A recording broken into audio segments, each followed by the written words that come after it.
dead. Dead is just a word. On October 17th. It's the grabber. She came to me in my dream. See the movie that audiences are losing sleep over. What do you think happens when you die in a dream? It's time to find out. Ethan Hawke. I'm not afraid of you. You should be. Black Phone 2. Only in theaters October 17th. Rated R. How do you top your love for your cat? With a cascade of decadent savory gravy over a mouth-watering mousse pâté. Fancy Feast Gems. 2 gourmet pâtés in one convenient pack. Simply peel and plate to reveal a pyramid shape that makes eating delightful and pamper her with an experience as extraordinary as she is. Turn the everyday into the extraordinary with Fancy Feast Gems. This is a Rogue Media Network podcast. I thought I saw something. I lose you guys again. What? Someone. What's going on? What are you guys looking at? Abaddon eyes. That's what we call it. Everybody feels like they saw something out of the corner of our eyes or just felt like they were being watched. It happens to all of us. Just our imagination's messing with us. Abaddon eyes. You coming?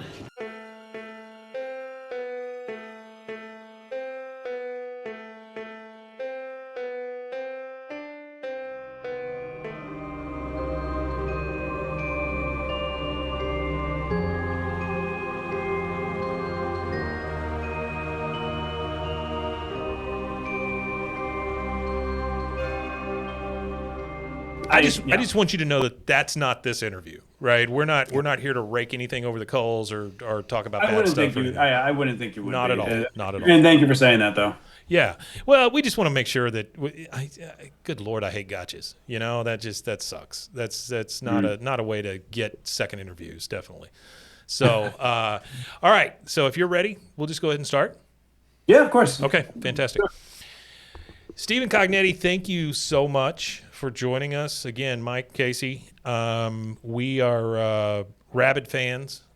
He more so than me because I think he's seen each one of the movies probably 42 times or something. He puts them on in the background and does other things, and so you. And I'll say this to you, like I've said to some other cast members, and we just got off the phone with Joe. You have been part of our life for the last 10-ish years. And I got to tell you, it has been nothing but positive for us because he and I have known each other for 30-something years, and we tell these stories all the time where they're very detailed, very breadcrumby, which I'm sure you can appreciate. But we've never seen somebody do it this way. And in talking to one of the other cast members today, I brought up the fact that what's missing in today's cinema or media landscape is context. Nobody gives anything. If I tell you, like I'll use the same example. If I tell you I love The Breakfast Club, that gives you zero context as to when I saw it, where I saw it, what was happening in the world, blah, blah, blah. Mm-hmm. When you made Hell House, there was not a lot of those out there. Mm-hmm. And so that context, I think, is lost on people that this is a franchise that started as a very cheap way of making a film, which was a very good film, and you have blossomed into this full production movie, but for not much more money, honestly. Which is amazing. Honestly. Well, I think that works is because, I mean, you've met a lot of the people I've had the pleasure of working with. Mm-hmm. So, when you have a good team, you get a lot as possible. I think we told Joe that that means a lot of cast members are carrying things, and moving things from one place to another. They become your. You have a lot of that. Yeah. Yeah. You always try to, especially later on, you always try to limit what we ask the cast to do. But I'll tell you what, though, especially in that first movie, it was all hands on deck on everything.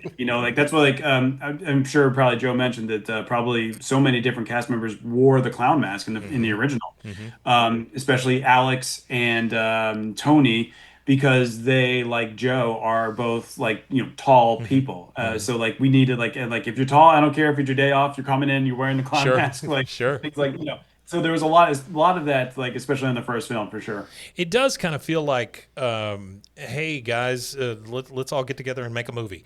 Kind of like I think of the Little Rascals. Always putting on a show in their backyard, kind of thing. And so I'm sure there was a lot of that went into that first one.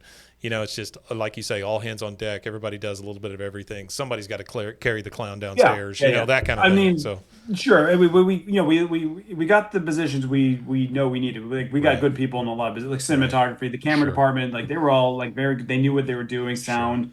But when it comes to like a lot of like a lower crew, like just like people coming on as production assistants, they're people that have never been around a camera, a set at all, let alone even like a small budget set like ours. So a lot of people, it's just like their first introduction to being in a movie. And I think I remember I was nervous first day because we were having someone was working the clapboard, the slate, and they didn't know how to run it. They've never been on a set. So this my cinematographer Brian, who's trying to be very nice. He's been on a lot of sets, on a lot of much bigger budget. He was like I could tell he's getting a little frustrated because he's like, what's going on here? Like we don't even have anyone who knows how to run slate though.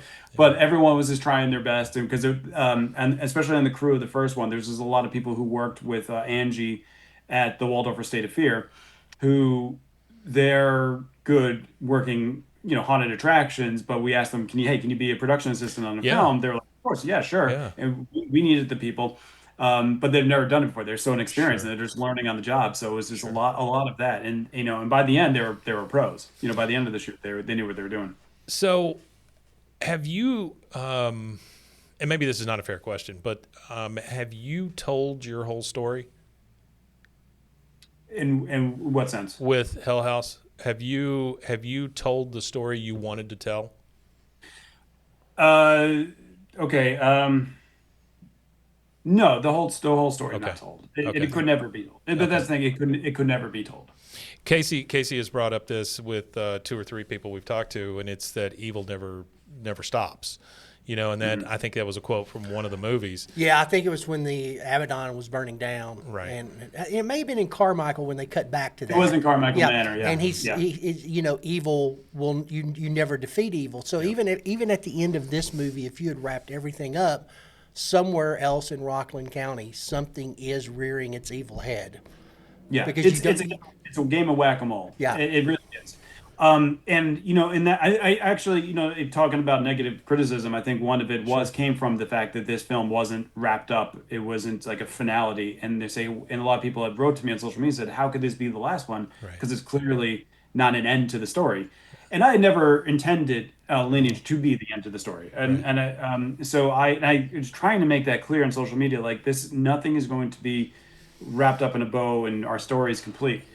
Because there is just so much to tell. And I love that because I have been working, all these films have been leading up to like a bigger story and also a bigger backstory that we've really never got to tell. Like I've always wanted to get more into the cult and how that formed. And I have so much story written about how Tully who he met at the Clarksburg Fair and how that all came to be. And then what happened with the cult at the Abaddon Hotel when they opened, and Patrick Carmichael, how did he get? There's all that story there that we could never tell, and we would never have ever had the budget to tell. So it's kind of like you got to pick what parts of the story you can tell. Yeah. And that's kind of what I did in Lineage. I was kind of trying to. I know I can probably wrap up this mystery, glance a little bit on this, touch on this, but I can't. There's just too much going on to wrap up everything. Yeah. And I think Lineage had. Originally, Lineage for me was like it is a middle chapter to a trilogy, and with the third one never being, probably will never be told, but it is written like that. But I knew going into it, I'm writing in this like it's like the second movie of what it should be a trilogy, but I'm never going to probably be able to tell that third story, that third chapter. So and so I never really.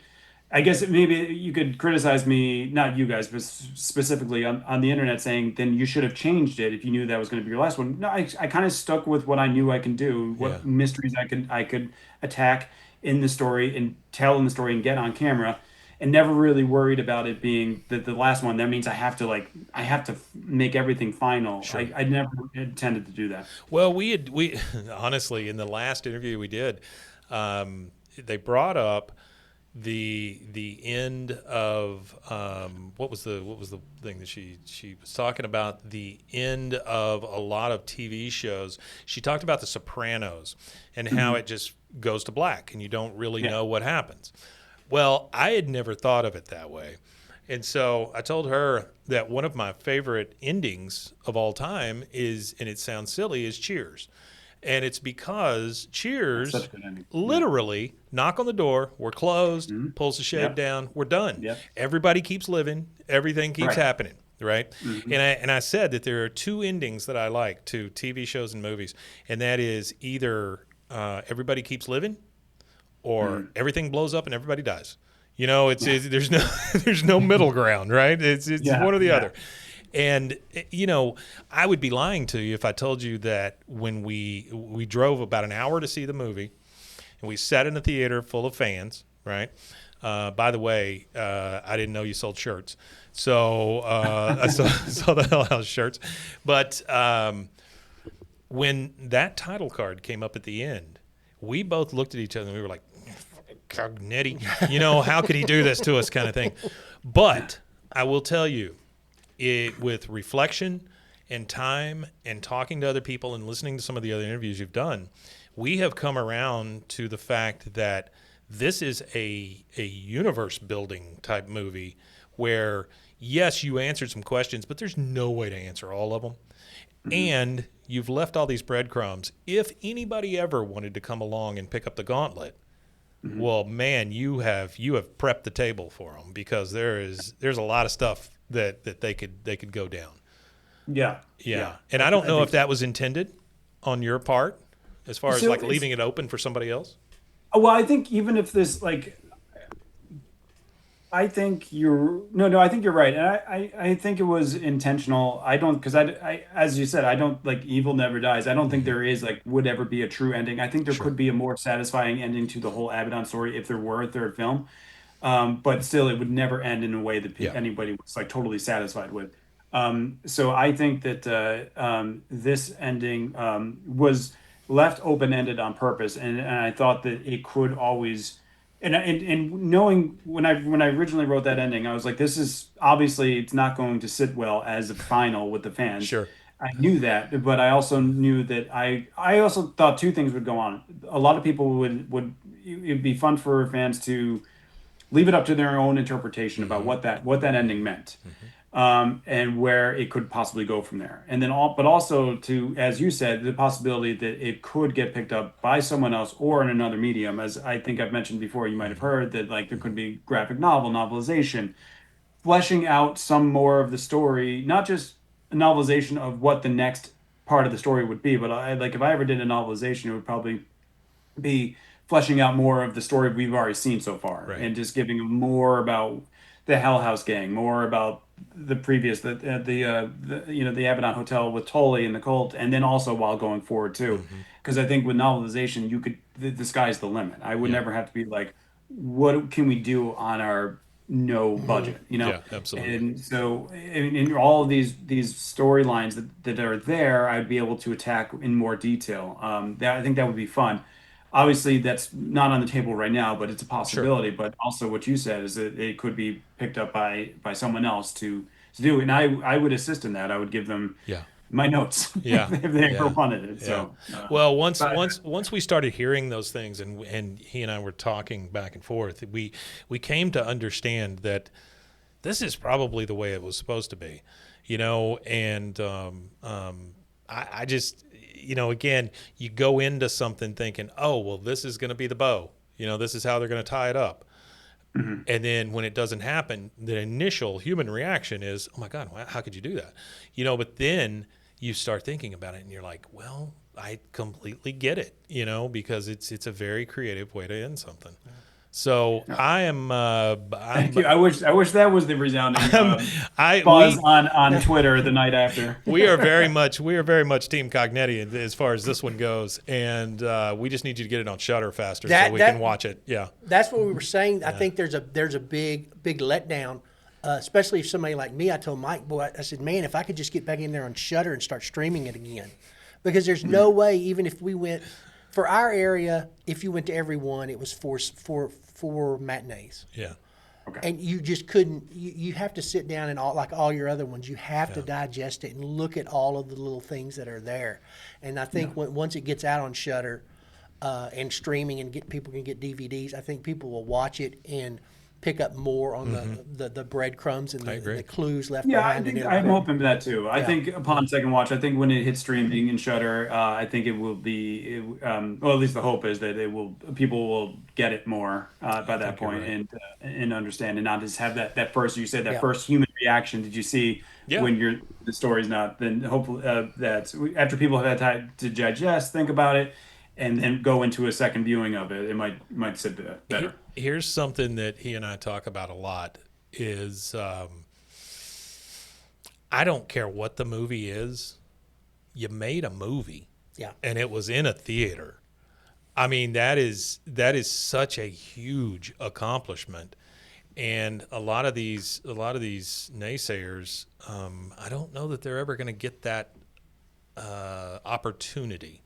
And so to see somebody take it, I have described it as a very ballsy ending because you did just drop the gauntlet and said, all right, see ya, or the mic, and just said, see ya. And I've really come around to it. Now, let's talk about something a little happier that goes back to our original conversation. You told us how big a fan you are of The Exorcist when we talked to you the first time.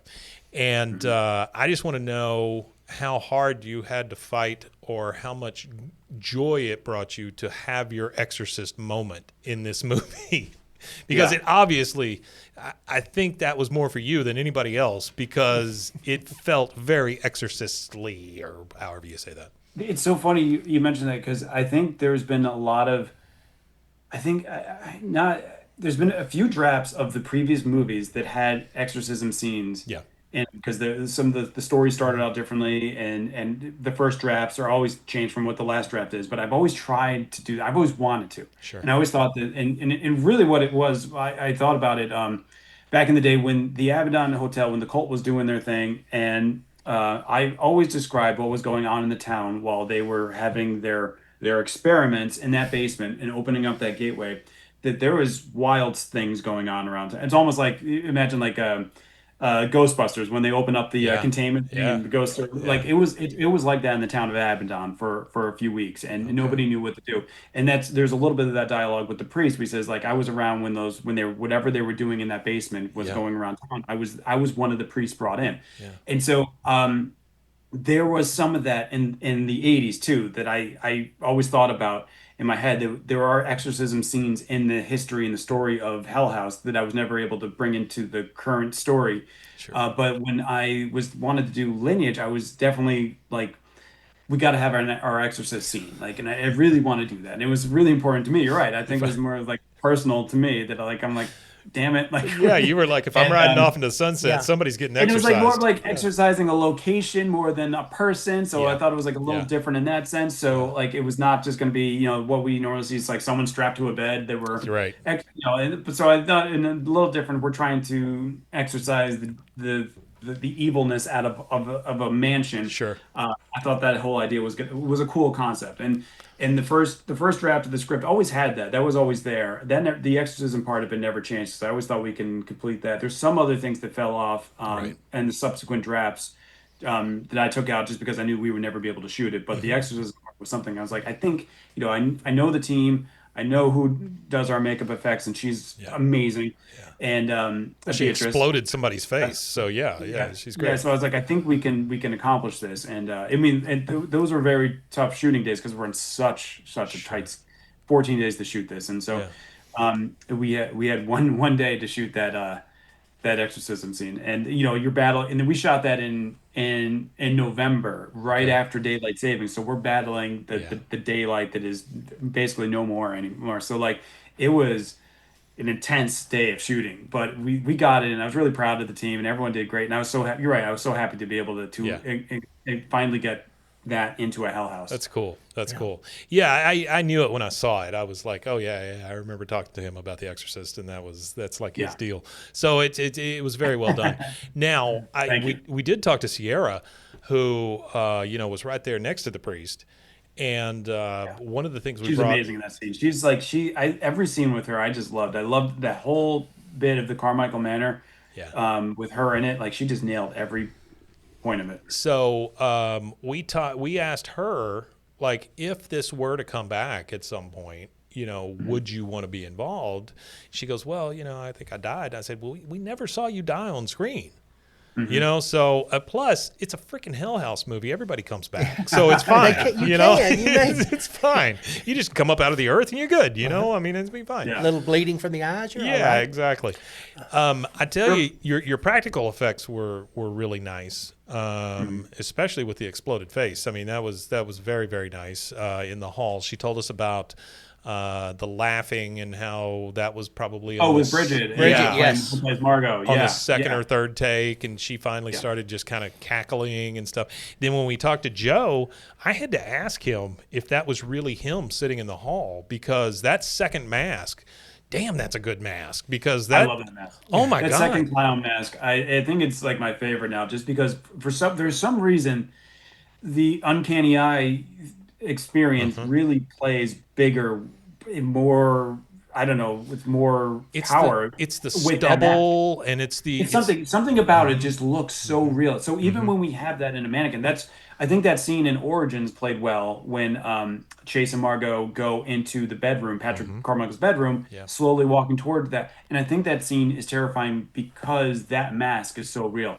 And no matter if you have a real person in it, just a mannequin or whatever, it just has that real feeling no matter what. And so for that reason, I love that mask. Yeah. Go ahead. Well, I think I don't know if and maybe you talk to these guys all the time, but we find it very interesting when we're talking to Sierra and then to Margot. Sierra, when we asked her about that, she goes, I gave Vanessa the box. And she goes, I think maybe in that box there was like an artifact that I held on to that protected me. So I was not killed. And I could go on.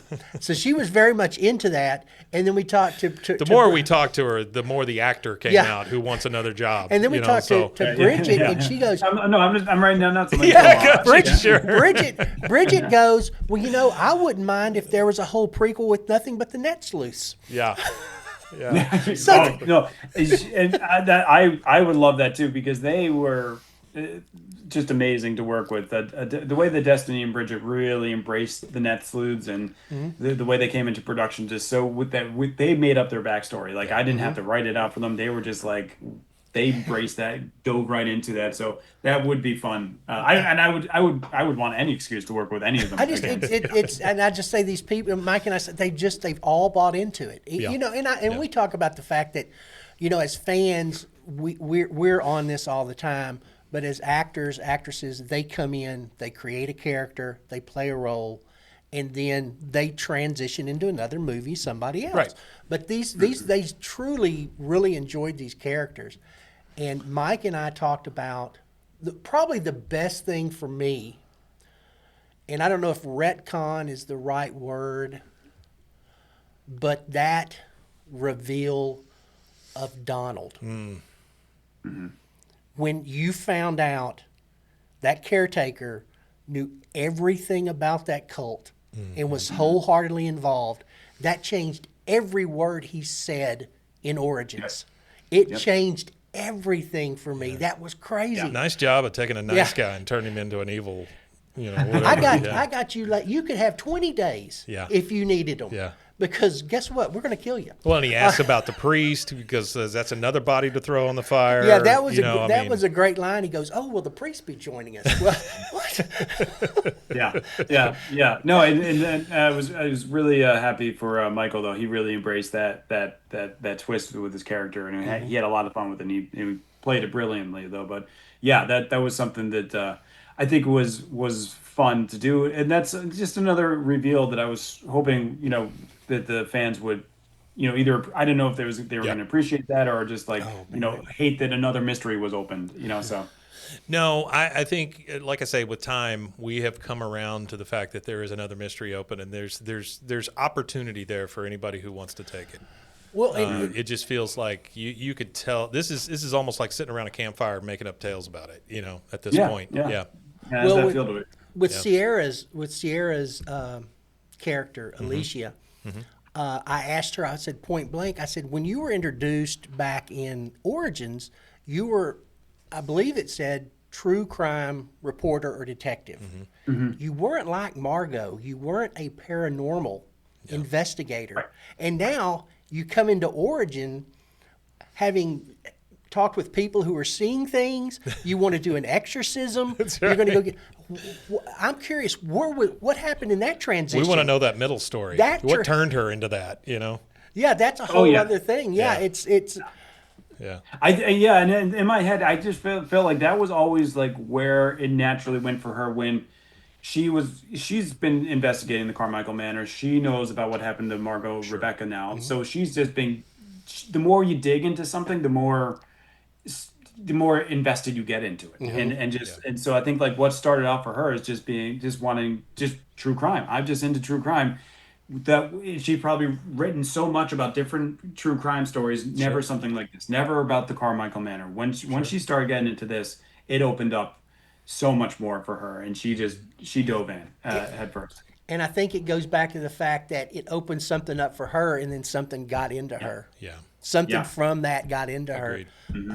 We talked about Margot and how you escaped it as a little girl, and it's been biding its time all these years to finally get you back in. The story is just so intense and so well crafted. It's just great. I'll tell you also the same thing I told Joe. I do really appreciate the fact that this is a full-blown movie, but you still kept in a little bit of the found footage with the phone.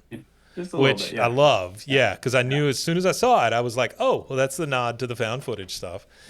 And there is nothing in the movie that I like more than that laptop interview. He loves it. Oh, my God, that is so good because you walk from into the Origins Zoom call with her boss. Is that no. When Alicia and Rebecca are talking. Yeah. Right. Okay. So and at the end, when yes, and she's like, oh, well, that's funny. I'm about to be killed in this house, and I'm like, oh my God, that's such a good moment. Yeah, it was. And what I loved about that was Alicia's reaction. Sierra just played that so beautifully, and just so that single tear coming down, hearing herself say, "I'm about to die too. I'm about to join you in hell." It was funny because it was like the little bit of levity that you needed just in that situation, but you still felt so weird about it, because what are they walking into?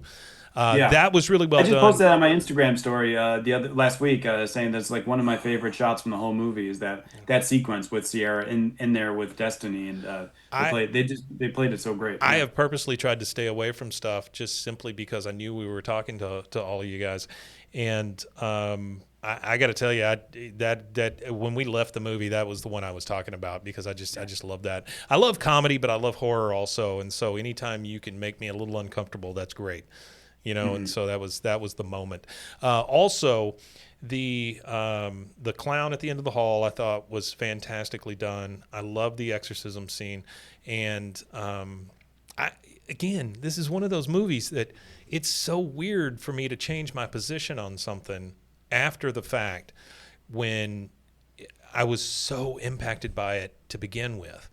And I got to tell you, just congratulations on that. I know that it's probably been tough, fighting with the negative criticism and stuff like that. But, man, if these people would just give it a little time, it would come around. It's a slow burn. Oh yeah, no, but thank you for saying that. And the negative stuff is fine. It comes with the territory. Sure. Listen, Can't make I've got everybody this, happy. and Yeah. that's no problem. But I very proud of what we did, and I'm very proud of the team. Should And be.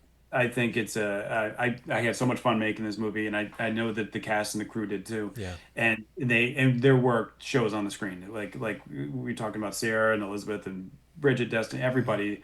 The priest played by Mike Seiden, everyone just like they kicked such ass, and I'm so They did a good happy. job. I rewatched it over and over because I love what everyone did. Yeah. Everyone's work was so Well, impactful and made so what you're saying is like it was a full film. It was I felt that way, and I'm very looking back at it. I'm very just every time I go back and rewatch scenes and everything like that. I'm like, damn, like everyone just kicked ass. They worked their butts off, and it really shows on the screen. It's probably not the right turn of phrase to use, but it's a very pretty movie. It's done really well. It's lit well. The colors are great. I mean, honestly, I was really going for that, and that's like I wanted I am a fan of well shot movies. What I'm talking about is like where frames can look like pictures, like a nice portrait or something. Yep. And I'm such a fan of that in cinema. And I know we don't get a lot of it, especially in the low budget stuff. And so but when I knew I was turning this narrative, I wanted to make sure that the shots are at least interesting. And you said like pretty, like I really put a lot of emphasis on that. And I was able to work with such an amazing cinematographer who was able to bring that to life. Brian Keenan, who's just, he got it. Like when I told him, and I was showing him shots of inspiration shots from other films.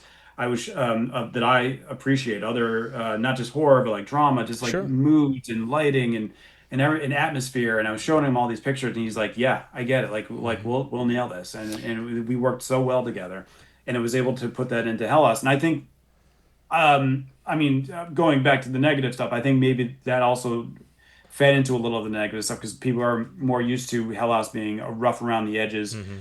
Found footage film, and when they see something that's concentrating a little bit on cinematography, something that I love, I know the people that came for the found footage probably aren't, But you can, if you go back to movie 1 all the way through 5, you can see how it builds. And the quality gets a little better and a little better and a little better, and that's just to be expected. So that's that context thing I'm talking about. There's no context for people, so they're like, "Oh, I'm going to go see this new found footage." Well, there's no found footage in it, buddy. I mean, this is a guy who has graduated to full feature films at this point. From where he started to where he is now, it's a huge difference. We talked earlier about the leap in technology from the first one to. I told Mike, I said, if you really sit down and you don't pay attention to Origins, it's not found footage. It's beautifully shot. I mean, the images. It's not like you're getting from Hell House 1. No. So I think you saw a little bit in Origins. Me really wanted to break away into narrative filmmaking and like really trying to pay attention to the shots because I'm like I kind of feel like I'm still in found footage, but I want to move into the more narrative style, and then you see that kind of happening in Origins a little bit. Well, the found footage stuff always feels so tight, right? It just because it has to be, right? Because the camera's on you or the camera's on that guy or whatever. But in your movies, like especially Origins and this one, it's just so much bigger. The shots are bigger. Everything's just a little bit bigger. It doesn't feel as tight. And I think you've said before, it really starts to constrict you when you have to find a reason to put a camera in somebody's hand. Yeah. 100%. It just restricts storytelling and restricts the way you can film a movie too, for sure. All right, I think found footage is great. I always say like found footage on an original concept. You can always find new creative ways to do found footage, but just the repetitiveness of it within one world for me got a little too much. Yeah. I don't doubt that, and I think back to you say that found footage can be used in a bunch of different ways. There's one, and I can't remember the name of it, but it's all a Zoom call. And Unfriended. Yes. Well, maybe. Well, no, yeah, this thing's like an hour and 10 minutes. There's a more new one that they actually did Zoom. It was a pandemic movie. They filmed it because they were, which I absolutely loved that film so much. I thought the filmmakers were brilliant. I thought that movie was terrifying. Again, though, you get 10 years down the road, there's no context for that, and people are going to be like, oh, this is so cheap or whatever. No, man, you don't understand. They used what tools they had and made a scary movie, because really honestly, that and the nice thing is, always to me, is don't show me the monster, show me the fright. You know what I mean? Like I want to be scared what's around the corner. I don't want to be scared by a big monster hitting me in the face. 100%. Yeah. The other compliment I'll give you is that the recreations of the scenes from the previous movie really done well from another perspective. I thank you for saying that. I was really hoping that would resonate, especially with fans of the series, because I really love seeing what we've seen in found footage, but from a different perspective, the third person perspective. And I thought that was I thought it was going to be a fun way to show to give a little insight into some of this what was going on, and to see found footage from another angle. I thought was just going to be interesting. We talked to her. Bridget loved that. Yes.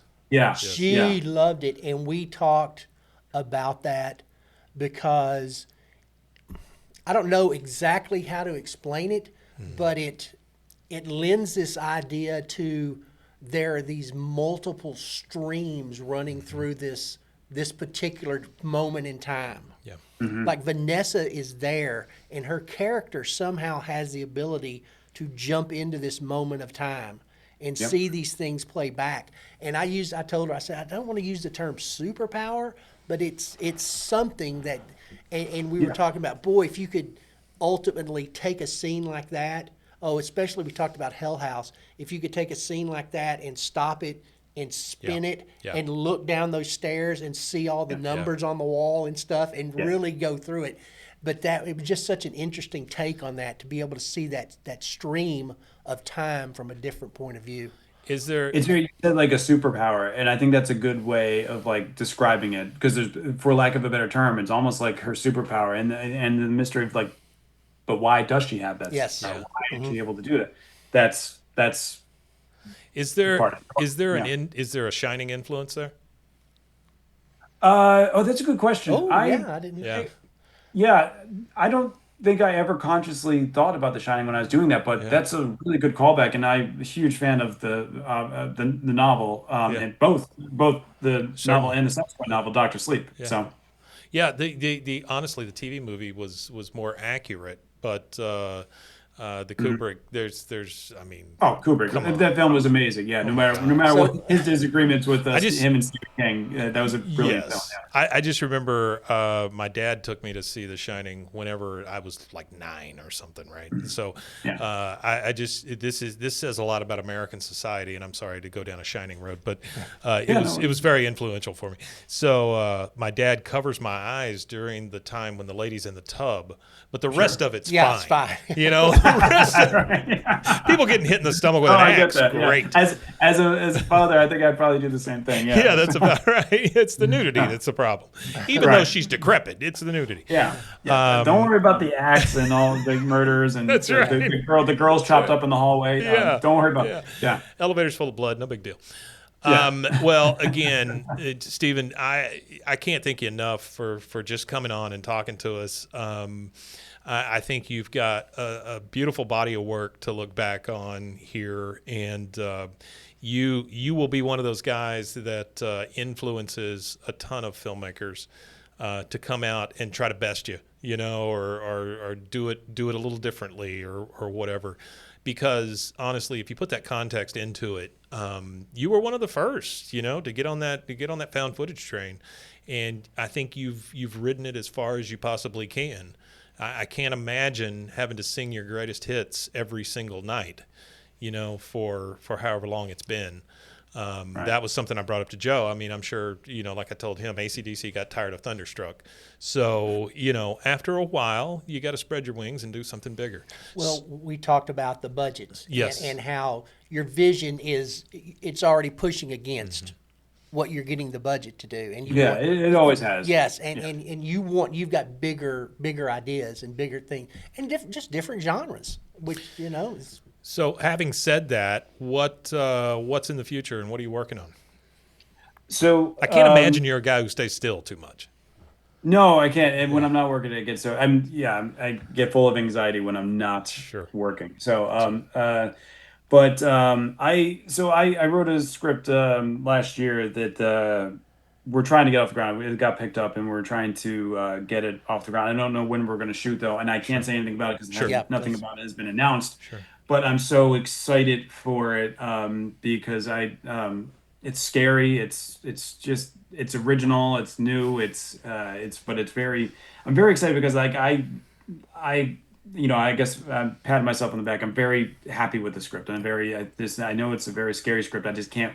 I'm antsy. I've been antsy Sure. for a year now because I just like want to get into production, Sure. and I just don't know when it is going to get into production. So kind of like right now, I'm just hanging out, answering fan questions, and waiting to get back behind the camera for on that project. I don't know when that's going to be though, but Right. I was obviously sad to go from Hell House.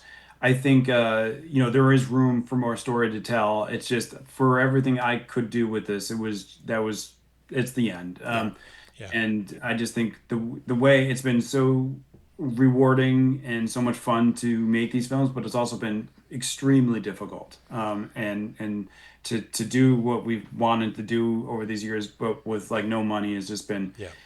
I'm like we can't make another film like this. Even if I had the next script of Hell House teed up ready to go, it's just so tough to make movies this way. Sure. Yeah. Sure. But I just got lucky because I work with great people. The cast is amazing. The crew's amazing. As you met Joe, my producer is amazing. Everyone's great. We all have fun on these sets. There's no drama.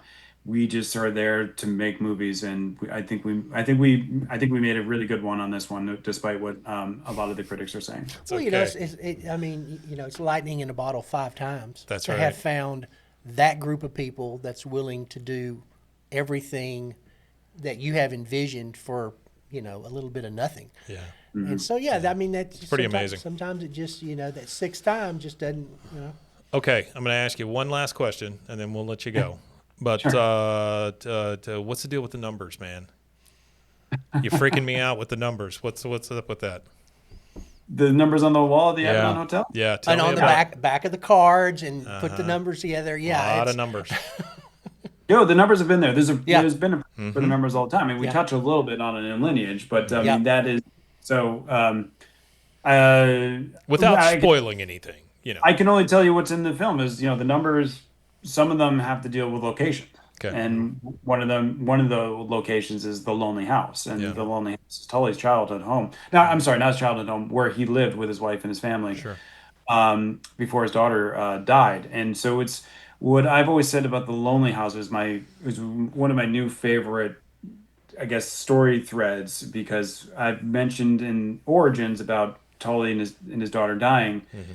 But what happened there in that house, I think, and what led to his downfall, and what led him to the Clarksburg Fair, is a fun story that I obviously it won't be told in film, but it's something I think should be told at some point. And I love that we were able to introduce a little bit of the Lonely House, and in the Lonely House has some of the numbers attached to it. Okay. Not all of them, but some of them.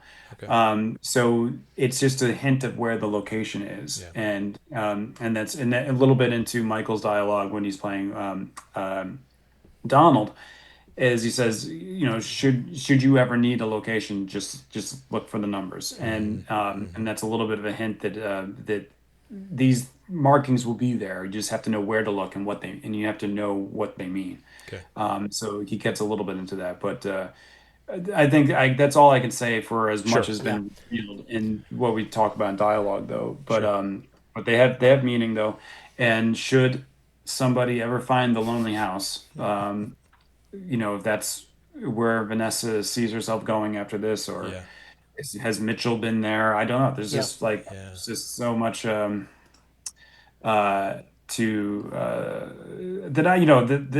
the open storyline that I guess why some people were like, that's too open ended. I get that. It's okay. Well, and I think we talked about this last time. And it always goes back to, and I think Mike and I had talked about, Faust and that struggle between man and God and the devil, and Tully, something tragic happens, and then he's presented an answer by maybe a nefarious force, and if you could fix this, I'll pledge to you, and it just happens. Same thing with Patrick. These people there, something happens, and they make that choice to say, okay, I will.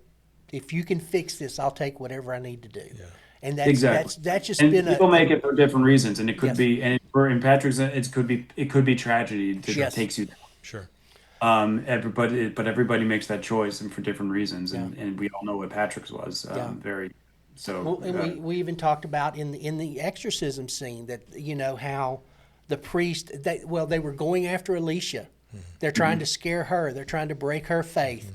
If you can get a chink in that armor, we can get to you. And then right there at the end, the priest himself, something happened and he was gone. That was it for him. Yeah, you could see it. It seemed like he was confident the whole time up until, even with the casket, he was confident, and then he lost confidence once that body under the blanket right across.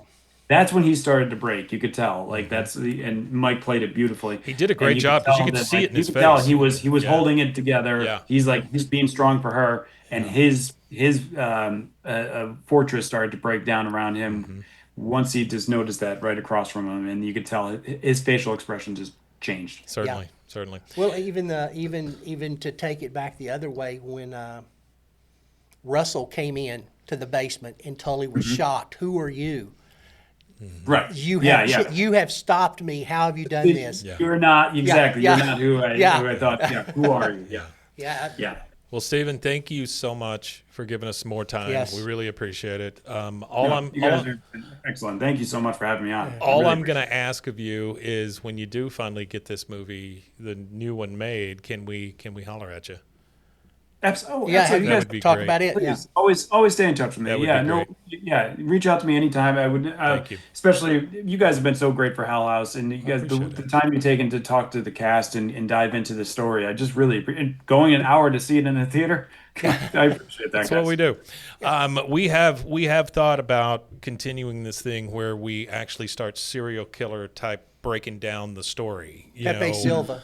Yeah, a little bit of Pepe Silva in us to get it up on a board and really. But boy, your mind has created something that would take a while to unfold. So, thank you for that. Again, I'm just going to say thank you for being a part of our lives for the last 10-ish years, and thank you for bringing so many great people into our lives as well. These folks that we've gotten to talk to, and just the experiences we've had. That's good people. It's just been fun. Yeah. And we're just saying thank you to everybody. So we really appreciate it. No, and thank you. You guys have been amazing. And thank you so much you guys have been so kind, and all the kind words you said about the film. It really, after the last couple of weeks, I could use a little bit of that. So I appreciate it. I would imagine. But like I said, I think if everybody would just kind of step back and take a look at the whole thing, I think you'll change your mind. So thank you again. Yes. We really appreciate it. We won't take any more of your time. But we're going to go watch them again. So, I mean, if there's any way you can get it on Shudder faster, that'd be great. Yeah, no, I think I don't know if they've announced it yet, but it's going to be end of October. Okay, great. They have, or they haven't? I think I saw Halloween. Oh, okay. Yeah, that's what I'm hearing. It's going to be towards the latter half of October as you can get it. Well, we may watch it and give you a different call at that point, but we'll see. Yeah, absolutely. Reach out anytime. No, you guys, thank you so much. It means a lot. It really means a lot for you, everything you guys have been doing and saying about the film. Not just this, but all of them. I really appreciate it. We love the movies, so thank you so much. And have a good evening. Continue making stuff. All right, you guys. Good evening to you too. All right, stay in touch. All right. All right, we will. All right, bye. You can find Abaddon Eyes exploring the Hell House LLC universe anywhere you get your podcasts or at roguemedianetwork.com. I found the gateway, and it's glorious. Play us a song.